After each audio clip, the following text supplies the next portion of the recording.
बोलिए श्री कृष्णचंद्र भगवान की जय। पौष मास की कृष्ण पक्ष में सफला एकादशी का महात्म्य।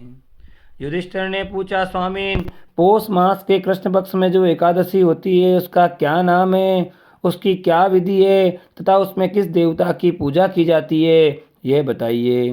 भगवान श्री कृष्ण ने कहा, राजेंद्र, बतलाता हूँ, सुनो। बड़ी बड़ी दक्षिणा वाले यज्ञों से भी मुझे उतना संतोष नहीं होता जितना एकादशी व्रत के अनुष्ठान से होता है।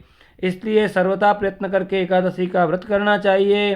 पौष मास के कृष्ण पक्ष में सफला नाम की एकादशी होती है। उस दिन पूर्वोक्त विधान से ही विधि पूर्वक भगवान नारायण की पूजा करनी चाहिए। एकादशी कल्याण करने वाली है, अतः इसका व्रत अवश्य करना उचित है।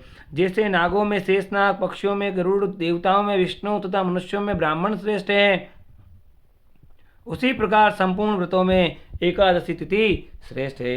राजन, सफला एकादशी को नाम मंत्रों का उच्चारण करके फलों के द्वारा श्री हरि का पूजन करें। नारियल के फल, सुपारी, बिजोरा नींबू, जमीरा नींबू, अनार, सुंदर आंवला, लौंग, बेर तथा विशेषतः आम के फलों से देव देवेश्वर श्री हरि की पूजा करनी चाहिए। इसी प्रकार धूप दीप से भी भगवान की अर्चना करें। सफला एकादशी को विशेष रूप से दीप दान करने का विधान है।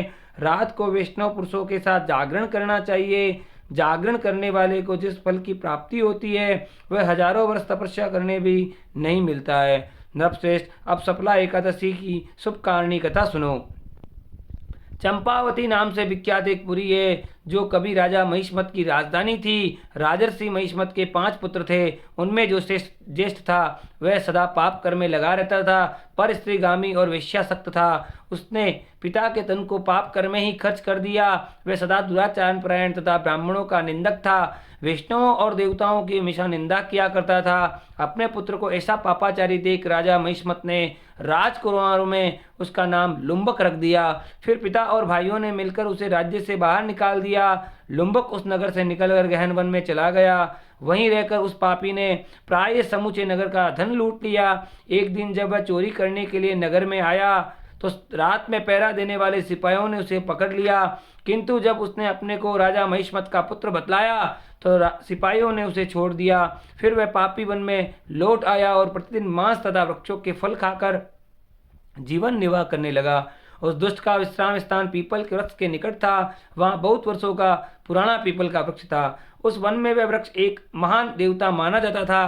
पाप बुद्धि लुम्बक वही निवास करता था। बहुत दिनों के पश्चात एक दिन किसी संचित पुण्य के प्रभाव से उसके द्वारा एकादशी के व्रत का पालन हो गया। पौष मास में कृष्ण पक्ष की 10वीं के दिन पापिष्ट लुम्बक ने वृक्षों के फल खाए और वस्त्रहीन होने के कारण रात भर जाड़े का कष्ट भोगा। उस समय न तो उसे नींद आई और न ही आराम मिला। वह निष्प्राण सा हो रहा था। सूर्योदय होने पर भी उस पापी को होश नहीं हुआ। सफला एकादशी के दिन भी लुम्बक बेहोश पड़ा रहा। दोपहर होने पर उसे चेतना प्राप्त हुई। फिर उधर उधर सृष्टि डालकर वह आसन से उठा और लंगड़े की भांति पैरों से बार बार लड़खड़ाता हुआ वन के भीतर गया। वह भूख से दुर्बल और पीड़ित हो रहा था। राजन, उस समय लुम्बक बहुत से फल लेकर जो ही विश्राम स्थल पर लौटा त्यों ही सूर्यदेव अस्त हो गए।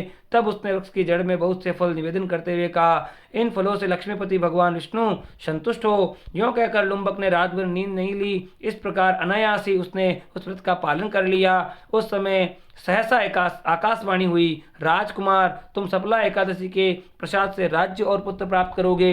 बहुत अच्छा कहकर उसने ये वरदान स्वीकार किया। इसके बाद उसका रूप दिव्य हो गया। तब से उसकी उत्तम बुद्धि भगवान विष्णु के भजन में जा लगी। दिव्य आभूषणों की शोभा से संपन्न होकर उसने अकंटक राज्य प्राप्त किया और 15 वर्षों तक वह उसका संचालन करता रहा। उस समय भगवान श्री कृष्ण की कृपा से उसके मनोज्ञ नामक पुत्र उत्पन्न हुआ। जब वह बड़ा हुआ तब लुम्बक ने तुरंत ही राज्य की ममता छोड़कर उसे पुत्रों को सौंप दिया और वह भगवान श्री कृष्ण के समीप चला गया, जहां जाकर मनुष्य कभी शोक में नहीं पड़ता। राजन, इस प्रकार जो सफला एकादशी का उत्तम व्रत करता है वह इस लोक में सुख भोग कर मरने के पश्चात मोक्ष को प्राप्त होता है। संसार में वे मनुष्य धन्य हैं जो सफला एकादशी के व्रत में लगे रहते हैं, उन्हीं का जन्म सफल है। महाराज, इसकी महिमा को पढ़ने सुनने तथा उसके अनुसार आचरण करने से मनुष्य राजस्वी यज्ञ का फल प्राप्त करता है। बोलिए श्री कृष्णचंद्र भगवान की जय। जय जय सीताराम।